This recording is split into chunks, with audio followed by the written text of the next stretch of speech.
A lot of students are also using video conferencing apps now as their classes shift online. Zoom is one of them. It's seen a huge rise in its user numbers. In fact, it's been downloaded more than 50 million times on just the Google App Store in the past few weeks.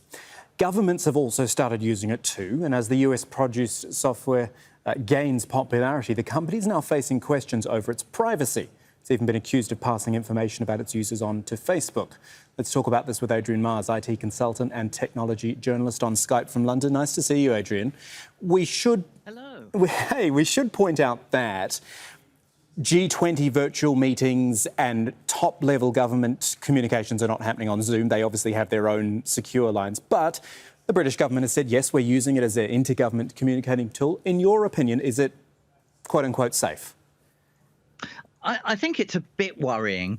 We're getting mixed messages from government. The Ministry of Defence have said to their people in the UK, don't use Zoom while we investigate. The National Cyber Security Centre, a different arm of government, said, hey, it's safe as long as it's not used for really high-level secret stuff. I'm sure the government have some extra layers of security on top. Their networks will be to some extent, one would hope, insulated from the outside world, and there'll be tools to monitor where data is going. But I think it is a bit of a worry.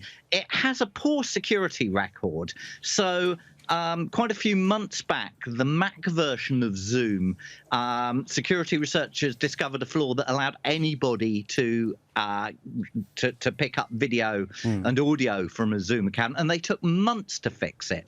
And that's a terribly bad sign. All software has security flaws. All you can really go on is how well the manufacturers handle it. Right. And in this case, they were terrible.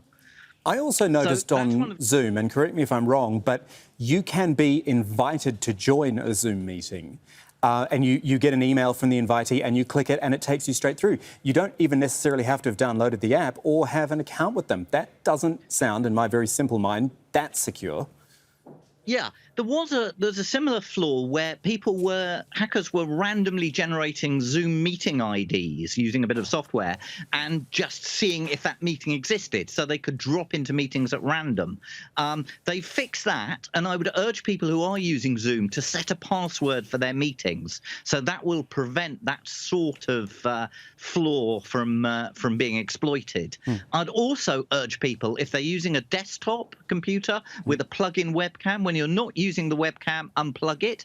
If you're using a laptop, cover up the webcam with a piece of tape, and just as important, stick a dummy plug, like a plug cut off an old pair of headphones, into the microphone socket, and that will disable the built-in microphone inside the laptop. And it's not just Zoom.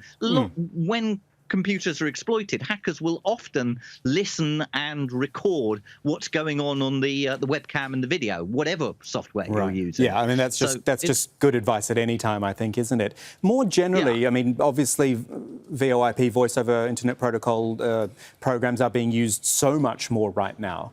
Does it follow then that there will be a strain on them, that there will be service outages just because they are so popular at the moment and bandwidth is being stretched?